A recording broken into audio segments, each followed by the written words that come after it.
Hi friends, welcome to our channel. Brahmamudi serial next ఎపిసోడ్లో ఏం జరగబోతుందో ఈ వీడియోలో చూసి తెలుసుకుందాం. కావ్యని ఘోరంగా నిందించిన రాజ్ అసలేం జరిగింది అని తెలుసుకోవడానికి ఈ వీడియోని స్కిప్ చేయకుండా ఎండ్ వరకు చూసేయండి. రాజ్ వినాయకుడు బొమ్మ కోసం వస్తూ ఉంటాడు. కావ్య పని ఉండి బయటికి వస్తుంది. అలా రాజ్ కావ్యలిద్దరూ ఎదురు పడతారు. అలా కావ్య సైకిల్ రాజ్ కార్ రెండు గుద్దుకొని కావ్య కింద పడిపోతుంది. అప్పుడు రాజ్ వెంటనే డోర్ తీసి ఏయ్ అని సీరియస్గా బయటికి వస్తాడు. అప్పుడు కావ్య కూడా కింద పడిపోయిందల్లా లేచి ఏ కళ్ళు కనిపించడం లేదా నీకు అని అంటుంది. అప్పుడు రాజ్ నీకు కనిపించడం లేదా అని కావ్యని చూస్తాడు. అప్పుడు రాజ్ నువ్వా అని అంటాడు. అప్పుడు కావ్య మీరా అని కోపంగా అంటుంది. అప్పుడు రాజ్ నీకింకా ఈ అలవాటు పోలేదా అని అంటాడు. అప్పుడు కావ్య హలో మిస్టర్, సరిగ్గా మాట్లాడు, అలవాటేంటి అలవాటు అని అంటుంది. అప్పుడు రాజ్ మిస్టరా ఏంటి, అసలు నేనెవరో తెలియని వాడిలాగా మాట్లాడుతున్నావు అని అంటాడు. అప్పుడు కావ్య ఇప్పుడు మన ఇద్దరి మధ్య ఎలాంటి సంబంధం లేదు కాబట్టి నేను మీతో ఇలానే మాట్లాడతాను అని అంటుంది. అవును, ఈ అలవాటు పోలేదా అంటున్నారేంటి? ఏదైనా మాట్లాడే ముందు జాగ్రత్తగా ఆలోచించి మాట్లాడండి అని అంటుంది. అప్పుడు రాజ్ అప్పుడు మొదటిసారి ఇలానే నా కార్కి తగిలి కింద పడిపోయి అలా మా ఇంటికి వచ్చి వినాయకుడు బొమ్మకి రంగులేసి అలా నా జీవితంలోకి వచ్చావు. ఇప్పుడు మళ్ళీ నా జీవితంలో నుంచి వెళ్ళిపోతానని వెళ్ళిపోయి మళ్ళీ ఇప్పుడు నా కారుకి గుద్దుకొని మళ్ళీ ఇప్పుడు నేను అదే వినాయకుడి పండగ కోసం వినాయకుడి బొమ్మ కోసం వెళ్తుంటే ఇలా జరిగింది. ఈసారి ఏం జరుగుతుందో అని అంటాడు. అప్పుడు కావ్య ఎన్నిసార్లు జరిగినా మీరు ఏమనుకున్నా నేను మళ్ళీ మీ జీవితంలోకి వచ్చే ప్రసక్తే లేదు. నేను మళ్ళీ మిమ్మల్ని అసలు నమ్మను. ఎందుకంటే మీరు నన్ను ప్రేమించలేదు అని నా మనసుని విరిచేశారు. ప్రేమ లేని చోట ఉండి వ్యర్థమే. అందుకని నేను మీ ప్రేమ కోసం పోరాడి పోరాడి అలసిపోయాను. అందుకే నేను మీ జీవితంలోకి అస్సలు రానులేండి, మీరు కంగారు పడకండి అని అంటుంది. అప్పుడు రాజ్ సంతోషం అని అంటాడు. అప్పుడు కావ్య సైడ్ ఇవ్వండి, నేను వెళ్ళాలి, నాకు పని ఉంది అని అంటుంది. అప్పుడు రాజ్ నేనెందుకు సైడ్ ఇవ్వాలి, నువ్వే సైడ్ ఇవ్వు, నేను వెళ్ళాలి, నాకు టైం అవుతుంది, నేను వెంటనే వినాయకుడు బొమ్మని తీసుకొని ఇంటికి వెళ్ళాలి అని అంటాడు. అప్పుడు కావ్య అదేంటి, నేనెందుకు సైడ్ ఇస్తాను, మీరే తప్పుకోండి, మీరే వచ్చి నా సైకిల్ని గుద్దారు అని అంటుంది. అప్పుడు రాజ్ నేనెందుకు తప్పుకుంటాను, సమస్య లేదు, నువ్వే వచ్చి నా కార్ని గుద్దావు అని అంటాడు. అప్పుడు కావ్య లేదు మీరే గుద్దారు అని అంటుంది. అప్పుడు రాజ్ లేదు నువ్వే గుద్దావు అని అంటాడు. అలా కావ్య రాజ్లిద్దరూ రోడ్డు మీద పోట్లాడుకుంటూ గొడవ పడుతూ ఉంటారు.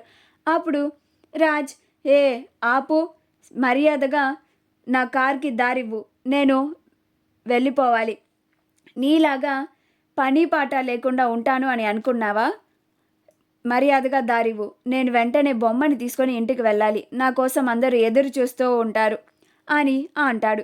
అప్పుడు కావ్య అసలు పని పాట లేనిది మీకు, మీరు ఏ ఆఫీస్కి వెళ్ళరు కదా, మీకు ఏ పని పాట లేదు, నేను బొమ్మలకి రంగులేసి కష్టపడుతున్నాను, నాకు పనుంది, మీలాగా పని పాట లేకుండా ఎవ్వరూ లేరు ఇక్కడ, కొంచెం ఆలోచించి మాట్లాడమని మీకు ముందే చెప్పాను, ఎలా పడితే అలా మాట్లాడితే ఊరుకునేది లేదు, ఇంతకు ముందులాగా సైలెంట్గా ఉండేది అంతకన్నా లేదు అని అంటుంది.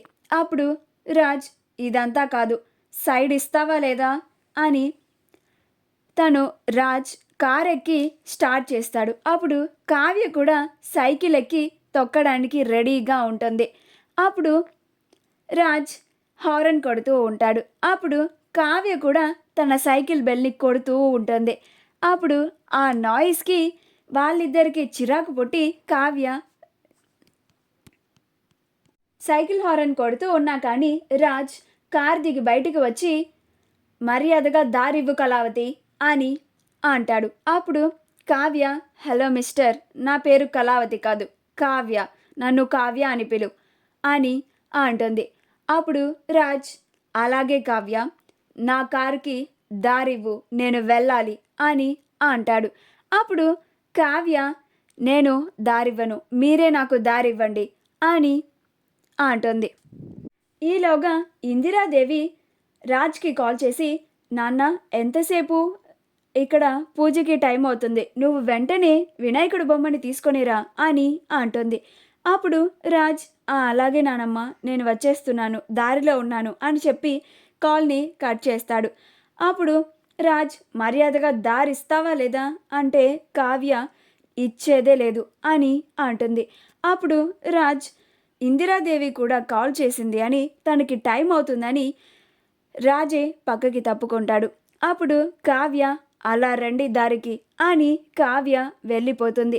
అలా రాజ్ వెళ్ళిపోతాడు. అలా రాజ్ వెళ్ళి ఒక మంచి వినాయకుడు బొమ్మని కొని ఇంటికి తీసుకెళ్తాడు. ఆ బొమ్మని తీసుకెళ్ళిన తర్వాత దుగ్గిరాల కుటుంబం అంతా చాలా ఆనందపడుతుంది.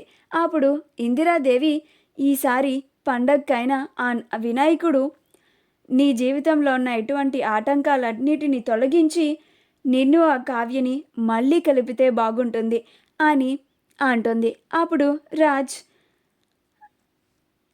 ఏంటి ఆ కళావతియా, నాకు అస్సలు వద్దు, ఇందాకే ఎంతలాగా గొడవ చేసిందో చూశాను, ఆ మనిషికి అహంకారం మొండితనం ఎక్కువ అని తిట్టుకుంటూ ఉంటాడు. కావ్య వాళ్ళ ఇంట్లో, పుట్టింటి వాళ్ళ ఇంట్లో అందరితో కలిసి వినాయక చవితి జరుపుకుంటూ ఉంటుంది. ఈలోగా కావ్యకి సందీప్ కాల్ చేస్తాడు. అప్పుడు కావ్య పక్కకి వచ్చి, చెప్పండి సందీప్ గారు అని అంటుంది. అప్పుడు సందీప్, అమ్మ కావ్య, నీకొక గుడ్ న్యూస్ అని అంటారు. అప్పుడు కావ్య, ఏంటండి అది, నా డిజైన్స్ మీరు తీసుకోవడానికి ఒప్పుకుంటున్నారా అని అంటుంది. అప్పుడు సందీప్, అవునమ్మా, ఇప్పుడే ఒక కంపెనీ నుంచి ఒక ఆఫర్ వచ్చింది, వాళ్ళ కంపెనీలో ఇలాగా మంచి డిజైన్స్ ఇవ్వడానికి ఒక ఎంప్లాయీని చూస్తున్నారంట, నీకన్నా మంచిగా డిజైన్స్ వేసేవాళ్ళు ఎవరుంటారమ్మా, అందుకే నేను నిన్ను రిఫర్ చేస్తాను, నువ్వు వెంటనే ఆ కంపెనీకి డిజైన్స్ వేసి నాకు పంపించాలి, నేను ఆ కంపెనీ వాళ్ళకి సెండ్ చేస్తూ ఉంటాను, వాళ్ళు నీకు నువ్వు ఇచ్చిన డిజైన్స్కి తగ్గట్టుగానే నీకు శాలరీ ఇస్తూ ఉంటారు, నువ్వు మరి వాళ్ళ కంపెనీలో డిజైనర్గా వర్క్ చేస్తావా అమ్మా అని అంటాడు. అప్పుడు కావ్య, అలాగే సందీప్ గారు, నేను వర్క్ కోసమే కదా మీ దగ్గరికి వచ్చింది, తప్పకుండా వర్క్ చేస్తాను అని అంటుంది. మా వీడియో కనుక మీకు నచ్చినట్లయితే లైక్ చేయండి, షేర్ చేయండి, మా ఛానల్ని సబ్స్క్రైబ్ చేసుకోండి, పక్కనే ఉన్న బెల్ ఐకాన్ని క్లిక్ చేయడం మాత్రం మర్చిపోకండి.